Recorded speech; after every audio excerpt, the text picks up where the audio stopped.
ओम श्री गणेशाय नमः। ओम श्री शिवशंकराय नमः। ओम श्री रामचंद्राय नमः। भवाभिमग्नं दीनं मां समुद्वर भवाण्डवात् कर्मग्राहगृहीयताङ्गं दासो अहं तव शंकर। ओम नमः शिवाय। बोलिए राधा कृष्ण भगवान की जय। प्यारे मित्रों, कल आपने भगवान श्री शिव जी के शिव महापुराण के परिचय को सुना और अब हम आपको श्री शिव महापुराण की कथा को सुनाएंगे। आपको याद होगा कि हमने आपको बताया था श्री शिव महापुराण में 24,000 श्लोक हैं और 7 संहिताएं हैं।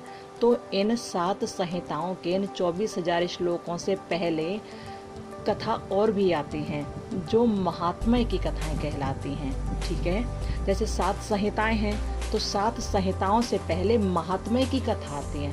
अब महात्म्य क्या है? महात्म्य का मतलब किसी का महिमा मंडन करना, किसी के गौरव का बखान करना, किसी की महिमा के बारे में बताना। जैसे ये शिव महापुराण है, शिव महापुराण में संहिताओं से पहले महात्म्य लिखा हुआ है।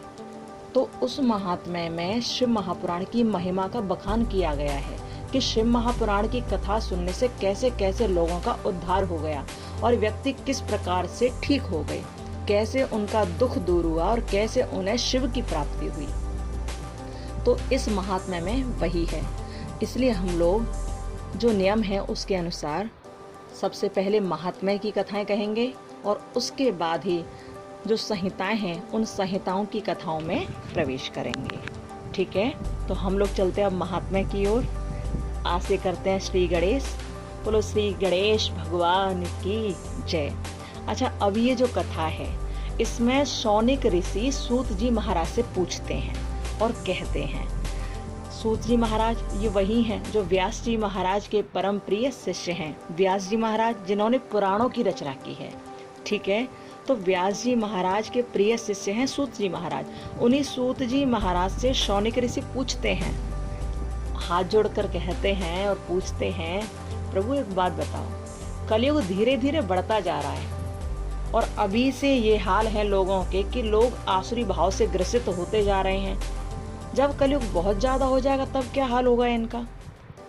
जब ये बहुत ज़्यादा दुर्गति प्राप्त करने लगेंगे, बुरे बुरे कर्मों में लीन रहने लगेंगे, भगवान की भक्ति नहीं करेंगे, हर एक को सताएंगे, मारेंगे और आसुरी भाव इन पर पूरी तरह हावी हो जाएगा, तब क्या होगा प्रभु? इनका कल्याण कैसे होगा? ये लोग सही कैसे हो पाएंगे प्रभु? मैं जानना चाहता हूँ, हम जानना चाहते हैं। शौनिक ऋषियों ने ये बात पूछी। इस बात को जैसे ही पूछा, सूत जी महाराज मुस्कुराकर कहने लगे, ऋषिगणों तुम संत हो, मैं जानता हूँ, और संत सदैव दूसरों के कल्याण की बात करते हैं। तुम्हारे मन में भी कलयुग के मानवों के कल्याण की बातें चल रही, मैं जानता हूँ, लेकिन तुम परेशान मत हो, सब जल्दी ही उचित होगा, सब जल्दी ही ठीक होगा। शौनिक ऋषियों ने कहा, प्रभु कैसे ठीक होगा, आप बताइए ना। सूत जी बोले, बस शिव महापुराण की कथा सुनने से। अब तो ये सुनकर शौनिक ऋषियों ने कहा, प्रभु शिव महापुराण की कथा सुनने से क्या होगा? क्या शिव जी की प्राप्ति हो जाएगी?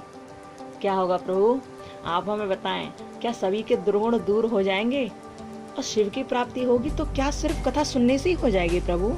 हम जानना चाहते हैं। और जैसे ही ये बात सुनी तो ये सुनकर सूत जी महाराज मुस्कुराने लगे। शौनिक ऋषियों ने कहा, प्रभु आप मुस्कुरा रहे हैं, हमें चिंता हो रही है, आप बताइए ना, क्योंकि हमने सुना है कि तपस्या करने से ही शिव मिलते हैं। प्रभु बताएं ना, क्या सच है ये कि सिर्फ तपस्या करने से भगवान मिलेंगे? ये सुनकर सूत जी महाराज बोले, अरे आपको किसने बता दिया कि सिर्फ तपस्या करने से भगवान मिलते हैं? शौनिक ऋषियों ऐसा नहीं है। देखो मैं तुम्हें एक बात बताता हूँ, जैसे तुम कह रहे हो ना, ऐसे एक बार जानते हो क्या हुआ था कि मेरे जो गुरुजी है ना व्यास जी महाराज, एक बार बहुत समय पहले सरस्वती नदी के किनारे बैठ के भगवान की तपस्या कर रहे थे। वो भगवान भोलेनाथ का ध्यान कर रहे थे। तभी उनके पास सनत कुमार आ गए। सनत कुमार ने देखा कि व्यास जी महाराज तपस्या में लीन हैं। सनत कुमार बैठ गए व्यास जी महाराज के पास और पास बैठकर कहने लगे, व्यास जी क्या कर रहे हैं, बड़ी गहरी तपस्या कर रहे हैं, बहुत तपस्या में लीन हो, बात क्या है। तभी व्यास जी महाराज ने कहा, सनत कुमारो, मैं मुक्ति के लिए ये तपस्या कर रहा हूँ, मैं भगवान शिव की प्राप्ति के लिए ये तपस्या कर रहा हूँ। अब तो ये सुनकर सनत कुमार जी कहने लगे, अवश्य जैसा तुम कर रहे हो वैसा मैंने भी किया था, लेकिन एक बात बताओ, क्या तपस्या करने से भगवान मिलेंगे। व्यास जी बोले, मैं तो यही सुना है कि तपस्या करने से भगवान मिलते हैं। सनत कुमार फिर मुस्कुरा कर कहने लगे, जैसे तुम्हें भ्रम है ना व्यास जी, ऐसे मुझे भी भ्रम था, मैं भी बहुत भ्रम में था, मेरे ऊपर भी तपस्या का भूत सवार था। जैसे तुम तपस्या कर रहे हो, ऐसे एक बार तपस्या करने मैं भी मंदराचल पर्वत पर गया था। मंदराचल पर्वत पर बैठकर मैंने बहुत समय तक जाप किया, बहुत समय तक तप किया, और जब तपस्या की तो वहां पर पता है नंदकेश्वर आए थे। और जैसे ही नंदकेश्वर आए तो उन्होंने मुझे बताया कि सनत कुमार, भगवान भोलेनाथ तपस्या करने से प्रसन्न नहीं होते, भगवान भोलेनाथ तो श्रवण कीर्तन और मनन से प्राप्त होते हैं। हर व्यक्ति कैसा भी हो, कोई व्यक्ति कैसा भी हो, यदि शिव का श्रवण कीर्तन और चिंतन करे, मनन करे, तो उसे मुक्ति मिल जाएगी और शिव की प्राप्ति भी उसे होगी। इसलिए जाओ और प्रभु का श्रवण कीर्तन और मनन करो, चले जाओ। देखो व्यास जी महाराज, मैंने नंदकेश्वर की बात सुनी और मैं उनकी बात को सुनकर फिर यहाँ आ गया, और आज आप भी तपस्या कर रहे हो, इसलिए मैं भी आपको बता रहा हूँ कि तपस्या करने से नहीं, वो शिव को श्रवण मनन और कीर्तन से मिलेंगे। इसलिए जाओ, भगवान का ध्यान करो। ये बात जैसे ही मेरे गुरु व्यास जी महाराज ने सुनी तो ये सुनकर वो भी खड़े हो गए और हाथ जोड़कर बोले, जैसी प्रभु की इच्छा। अरे सौनिक ऋषियों, समझे कुछ बात। शिव जी की प्राप्ति सिर्फ तपस्या से नहीं, ऐसा नहीं है कि तपस्या करो तभी भगवान मिले, ऐसा नहीं है। उनका तो कोई सच्चे मन से ध्यान करेगा ना, उसको भी मिल जाएंगे। और जैसे ही ये बात श्री सूत जी महाराज ने सौनिक ऋषियों से कही, सौनिक ऋषि बहुत प्रसन्न हो गए और हाथ जोड़कर बोले, प्रभु एक बात बताइए, यदि हम शिव महापुराण की कथा को सुने तो हमें भी शिव जी मिल जाएंगे क्या? और ये और बताइए कि शिव जी की कथा को सुनने से, शिव महापुराण की कथा को सुनने से कैसे कैसे लोगों का उद्धार हो गया, भगवान हमें बताइए। ये सुनकर सूत जी महाराज ने कहा, हाँ हाँ मैं बताता हूँ। एक बड़ी अच्छी सी कथा मुझे याद आ रही है। एक बार ना, बहुत समय पहले एक किरातों का नगर था। वहाँ किरात रहा करते थे, कोल भील किरात तुम जानते ही होंगे। वहाँ किरात रहा करते थे। उन्हीं किरातों में एक ब्राह्मण भी रहता था। अब जो ब्राह्मण था ना, उसका नाम था देवराज। नाम तो देवराज था, लेकिन कर्म बड़े बुरे थे। था तो जाति से ब्राह्मण, लेकिन कर्म बुरे करता था। वो ऐसा ब्राह्मण था, कभी नहाता तो नहाता, नहीं तो नहाता भी नहीं। कभी सुबह नहाता, रात को नहाता कभी, और कभी पूरा दिन यूं ही निकल जाता। वो भगवान की पूजा अर्चना भी नहीं करता था। वैसे ब्राह्मणों का मुख्य कार्य सुबह सुबह स्नान करके भगवान की पूजा अर्चना करना है, लेकिन वो मतिमंद, वो बुद्धि से हीन ब्राह्मण भगवान को कभी पूजता नहीं था। ब्राह्मणों, आप सभी से एक बात हमें कहनी है। आजकल जो चल रहा है ना समाज में, ब्राह्मण अपने पथ से भ्रष्ट हो गए हैं, अनेक प्रकार का व्यभिचार कर रहे हैं, अनेक प्रकार की गंदी गंदी चीज़ों का सेवन कर रहे हैं, बुरी बुरी चीज़ों को खा रहे हैं, जानवरों तक को खाए जा रहे हैं। ब्राह्मणों, होश में आ जाओ। यदि आप इसी तरह बुरे कार्य करते रहे तो उसका पछतावा करने के लिए भी आपको समय नहीं मिलेगा। ब्राह्मण तन बड़ी मुश्किल से मिलता है, और ब्राह्मण तन मिला है तो उस ब्राह्मण तन से भगवान का ध्यान करो, क्योंकि यही मुख्य काम है। आप जानते हो, यदि कोई और जाति का व्यक्ति बुरे कर्म करता है तो उसे उसका दंड मिलता है, लेकिन उतना ही मिलेगा जितना उसने बुरा कर्म किया है। पर यदि कोई ब्राह्मण पथ से भ्रष्ट हो जाए, बुरा आचरण करने लगे, बुरे काम करने लगे, तो उसे उसके बुरे कर्मों का फल 1 गुना नहीं 40 गुना मिलता है। उसे मर मर के जीना पड़ता है। इसलिए ब्राह्मणों, बुरे कर्मों से दूर रहो और भगवान का ध्यान लगाओ। थोड़ा सा अच्छे कार्य के लिए आए हो, अच्छा कार्य करो। मित्रों, सूत जी महाराज ने कहा था कि किरातों के नगर में एक ब्राह्मण है जिसका नाम देवराज। देवराज बड़ा बुरा व्यक्ति था, भगवान का ध्यान नहीं करता था, बुरे काम में लिप्त रहता था। वो शरीर से अत्यंत दुर्बल था, दरिद्र था, रस बेचने वाला था, और ज्ञान तो ये समझो उसके पास झांकता भी नहीं था, ज्ञान था ही नहीं उसे। वो वैदिक धर्म से पूरी तरह विमुख था और इतना बड़ा ठगिया था वो कि वो किसी को नहीं छोड़ता था ठगे बिना। हर स्त्री को, हर पुरुष को, हर ब्राह्मण, क्षत्रिय, वैश्य, शूद्र सबको ठगता था वो। और वैश्याओं की संगति में भी वो पारंगत था, बहुत लिप्त रहता था। ऐसे ही उसका समय कट रहा था, रोते फिफियाते परेशान होते उसका समय कट रहा था। लेकिन तभी एक दिन क्या हुआ कि शायद शिव भगवान की उस पर कृपा ही हो गई। एक दिन वो घूमता फिरता हुआ देव योग से प्रतिष्ठानपुर पहुंच गया। प्रतिष्ठानपुर कहाँ? मतलब झूसी, प्रयागराज, वहां पहुंचा वो। अब जैसे ही वहां पहुंचा तो उसने देखा वहां शिव जी का एक बड़ा प्यारा सा मंदिर था। वो उसी शिवालय में प्रवेश कर गया, उसी भगवान भोलेनाथ के मंदिर में चला गया। वहां उसने देखा कि बहुत सारे साधु संत बैठे हैं, बहुत श्रेष्ठ श्रेष्ठ ओजस्वी और तेजस्वी साधु संत वहां बैठे हैं। उन्हें देख के वो चुपचाप एकांत में एक कोने में जाकर बैठ गया।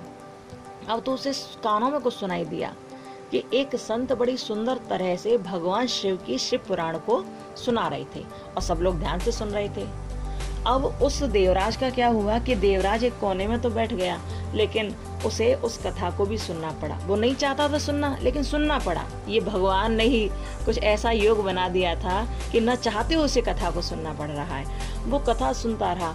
अब दुर्भाग्य देखिए उसका, ऐसा हुआ कि वो तो चाहता था भागना, लेकिन उसके लिए तो दुर्भाग्य था, वो नहीं जा सका, वहां से नहीं भाग सका, क्योंकि उसे बहुत तेज ज्वर आ गया, बुखार आ गया और वो वहीं बैठा रहा। उठा ही नहीं गया उस पर। उसके लिए दुर्भाग्य था, लेकिन ये उसकी मुक्ति के लिए सौभाग्य था। वो वहीं बैठा रहा, बैठा बैठा सोचता रहा कैसे जाऊं, उठा नहीं जाता। अब हुआ कुछ ऐसा कि 1 महीना हो गया उसे वहीं बैठे बैठे। शिवालय में शिव कथा चल रही थी, वो भी सुनता रहा, उसके कानों में शिव कथा पढ़ती रही। और जब पूरा 1 महीना हो गया और जब वो ज्वर से ज्यादा पीड़ित हो गया, उसे बहुत ज्यादा बुखार आ गया, तो 1 महीने बाद ही उसकी मृत्यु उसके करीब आई, उसके पास आई। प्यारे, जिस दिन मौत आती है ना, उसे कोई रोक नहीं पाता। इस संसार में आकर व्यक्ति सोचते हैं कि हम नहीं मरेंगे, और यही सोचकर वो बहुत बुरे बुरे काम करते हैं, दुनिया को सताते हैं। लेकिन जिस दिन भगवान की ओर से पर्ची लिखकर आती है ना कि अब तेरा समय आ गया, तो उस दिन प्यारे कोई बचा नहीं पाता। देवराज ने बहुत बुरे बुरे कर्म किए, लेकिन वहीं मंदिर में पड़े और शिव की कथा सुनते सुनते उसके प्राणों का अंत हो गया। 1 महीने बाद जब वो मरा तो यमराज के दूत आए और उसे बांधकर वहां से ले जाने लगे। बहुत मोटे मोटे कोड़े उस पर मारते हुए ले गए, और जब उसे ले गए यमपुरी में पहुंच गए वो यमराज के दूत। जैसे ही वहां पहुंचे तो इतने में ही वहां यमपुरी में ही भगवान शिव के गण भी पहुंच गए, शिव के पार्षद भी पहुंच गए। शिव के पार्षदों ने यमराज के उन दूतों को धक्का मारा और धक्का मारकर देवराज को पकड़ा। देवराज को पकड़ के वो लेकर चलने लगे शिवपुरी की ओर। और जैसे शिवपुरी की ओर लेकर चलने लगे, तभी यमराज के कानों में, धर्मराज के कानों में आवाज आई कि बाहर बड़ा हल्ला हो रहा है, जाकर देखें। वो लोग बाहर निकल कर आए तो क्या देखा उन्होंने कि भगवान शिव के पार्षद, जो देखने में बड़े सुंदर लगते हैं, हाथों में त्रिशूल हैं, उनके गले में रुद्राक्ष की मालाएं हैं, सारा सुंदर बड़ा तेजमय है। उन्हें देखते ही उन यमराज ने, धर्मराज ने प्रणाम किया और तभी समझ गए कि ये सब शिव की ही लीला है, हमें यहाँ से सामने से अलग हट जाना चाहिए। शिव के गणों को रास्ता दे दिया और शिव के गण वहां से देवराज को पकड़कर आगे बढ़ने लगे। अब तो शिव के गण देवराज को लेकर वहां शिव जी के पास पहुंच गए, और जैसे शिव जी के पास पहुंचे तो उन्हें देखते ही देवराज की आंखों में से आंसू निकलने लगे। और देवराज ने हाथ जोड़कर कहा, प्रभु, मैं बहुत बुरा कर्म करने वाला ब्राह्मण था, मैंने बड़े नीच कर्म किए, लेकिन मुझे समझ नहीं आया कि ऐसी किसकी कृपा मुझ पर हुई कि आपके दर्शन मुझे मिल गए और आपने मुझे अपने पास बुला लिए। प्रभु, ऐसा कैसे हो गया? तभी शिव तो नहीं बोले, लेकिन शिव के गणों ने कहा कि तूने लगातार 1 महीने तक न चाहते हुए भी शिव महापुराण की कथा सुनी, इसलिए आज तो यहाँ पर लेकर आया गया है। ये सुनकर देवराज बड़ा प्रसन्न हुआ। भगवान जी मुस्कुराने लगे और शिव ने उस देवराज का हाथ पकड़ा और हाथ पकड़कर उसे अपने में समाहित कर लिया। बोलो भोलेनाथ की जय। प्यारे भक्तों, इस प्रकार से ये देवराज की कथा हुई, ये महात्म्य की पहली कथा है। इसके बाद जो कथा आने वाली है ना, वो इतनी अच्छी है, वो भी महात्म्य की कथा है, लेकिन वो इतनी अच्छी है कि आपको और हर व्यक्ति को, हर स्त्री को, हर पुरुष को, हर एक को वो कथा जरूर सुननी चाहिए। इसलिए पहले आप इस कथा को सुनिए, क्योंकि इस कथा में आपको बताया गया कि किस प्रकार वो पापी ब्राह्मण तर गया, भगवान ने उसे स्वयं में समाहित कर लिया। प्यारे, हम लोग कितने बुरे कर्म करें, लेकिन जब समय पूरा हो जाए तो हमें समझ लेना चाहिए कि हमें भी अच्छे कार्य करने हैं। और समय पूरा क्या, हर व्यक्ति को अपना अगला क्षण अंतिम ही मानकर अच्छे कार्य करते रहने चाहिए। ठीक है, याद रखना और ध्यान से कथा को सुनना। अब कल हम आपको कथा सुनाएंगे चंचुला की। चंचुला बहुत दुष्ट स्त्री, ठीक है, उसकी कथा कल होगी और उस कथा को सबको सुनना है। ठीक है, ओम नमः शिवाय, जय श्री राधे कृष्णा।